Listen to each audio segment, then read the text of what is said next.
From the dawn of Islam, the universal Muslim community has been known as the Ummah, literally, the nation.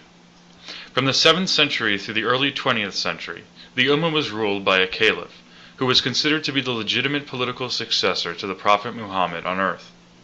His domain was known as the Caliphate. The capital of the Caliphate and the amount of territory it controlled changed with the geopolitical currents of the day. In the 7th and 8th centuries, the Umayyad caliphs ruled from Damascus. From the 8th to the 14th centuries, the Abbasid caliphs oversaw Islam's golden age from Baghdad. The capital moved away from the Arab world to Constantinople with the ascendance of the Turkish Ottoman Empire in the 16th century.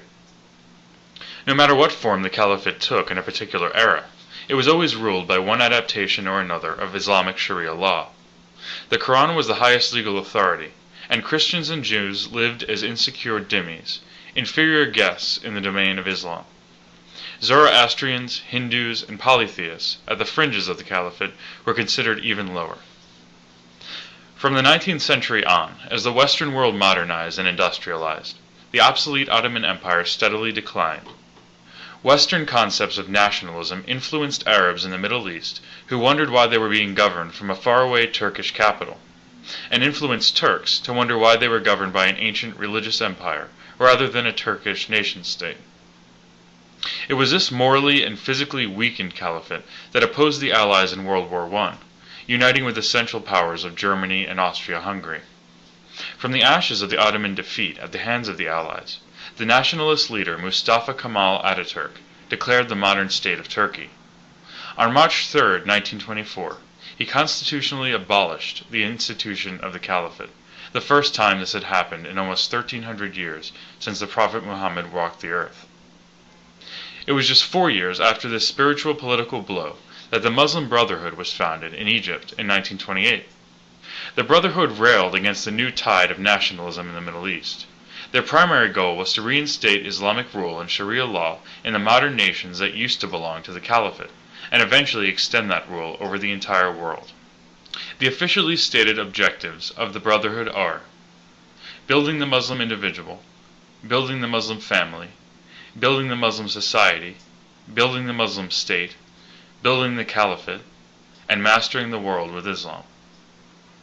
Today the Brotherhood has branches in 70 countries. Khalid Sheikh Mohammed, the architect of 9/11, was a member of the Muslim Brotherhood. Abdullah Azzam, a Palestinian Muslim Brotherhood preacher, was the mentor of Osama bin Laden. Bin Laden's lieutenant, Ayman al-Zawahiri, got his start in the Egyptian Muslim Brotherhood at the age of 14. In 1991, the Muslim Brotherhood recognized some 29 like-minded organizations in the United States, including the Muslim American Society, the International Institute of Islamic Thought, the Islamic Society of North America, the Muslim Students Association, and the forerunner of the Council on American Islamic Relations. Meanwhile, Israel is struggling against the Gaza branch of the Muslim Brotherhood. In the 1987 Hamas Charter, they explicitly refer to themselves as a wing of the Muslim Brotherhood in Palestine. And if we read Article 9 of the Hamas Charter, we can examine the Muslim Brotherhood influence. Hamas founded itself at a time when Islam had disappeared from life.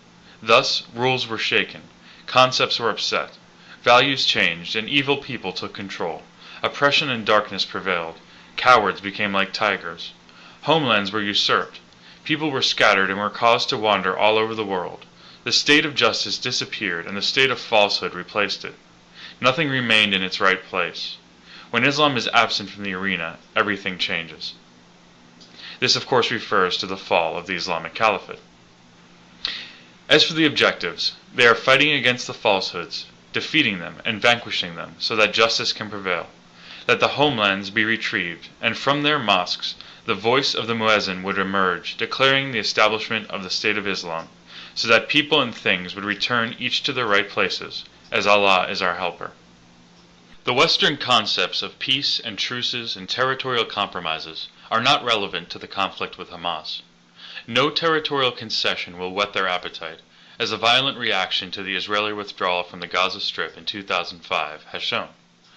Hamas's stated goal as a Muslim Brotherhood organization is to establish the rule of Islam on earth.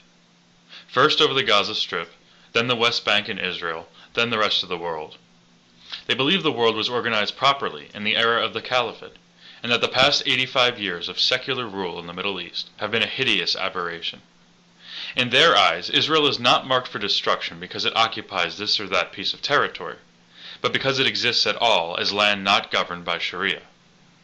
As such, a permanent settlement can never be reached with Hamas. The current conflict between Hamas and Israel will end when Israel accepts Islam, or when Hamas's ideas of Islamic supremacy are obliterated, whichever comes first.